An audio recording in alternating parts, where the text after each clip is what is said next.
السلام عليكم ورحمة الله تعالى وبركاته مشاهدينا الكرام أينما كنتم في جديد توقعات حالة الطقس أو بالجزائر.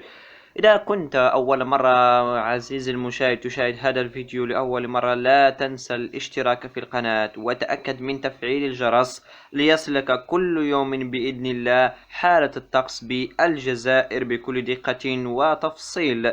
إذا مشاهدينا الكرام، كما نلاحظ هذه الأنظار الجميلة جدا على السماء الجزائرية، أي في 12 ساعة القادمة إن شاء الله تساقطات مطرية عاصفية. وفي نشرة إنذارية من قناة حالة الطقس بالمغرب الكبير، تساقطات عاصفية ورعدية إن شاء الله متوقعة بالولايات القاطنة في الشمال الجزائري، خصوصا بالعاصمة الجزائر وقسنطينة وتيزي وزو وكذلك عنابة والمدية وبجاية، خصوصا بجاية التي ستعرف زخات مطرية عاصفية جدا.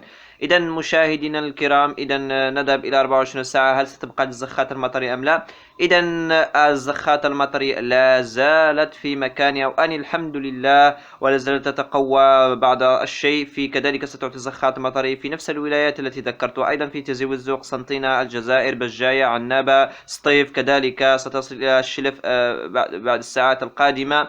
أيضا ستعطي زخات مطر بسقع الراس وبعد الولايات المحيطة هناك. إذا نذهب إلى 3 أيام القادمة. إذا كما نلاحظ مشاهدينا الكرام، لا زالت التساقطات قوية على بعد 3 أيام القادمة، كذلك في الجزائر العاصمة وقسنطينة وبجاية وعنابة وتيزي وزو وكذلك المناطق المحيطة هناك. إذا نذهب إلى 5 أيام مشاهدينا الكرام القادمة. إذا كما نلاحظ الحمد لله، فقط تغيير عند تساقطات مطرية ستكون ضعيفة ومتوسطة في مدينة وهران الجزائرية، وكذلك ستبقى هذه التساقطات في العاصمة الجزائر قسنطينة، تيزي وزو وكذلك بجاية، عنابة، المدية، وأيضا سوق هراس وبعض المناطق هناك.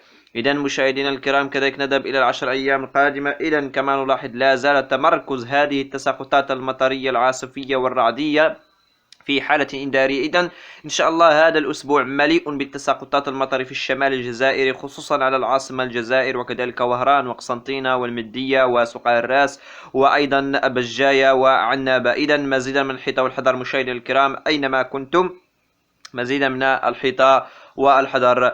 إذا وصلنا لنهاية هذه النشرة الإنذارية، شكرا لكم على حسن المتابعة، ولا تنسوا مشاهدينا الكرام الاشتراك في القناة ليصلكم كل جديد إن شاء الله عن حالة طقس بلادكم بكل دقة وتفصيل. شكرا لكم وإلى اللقاء.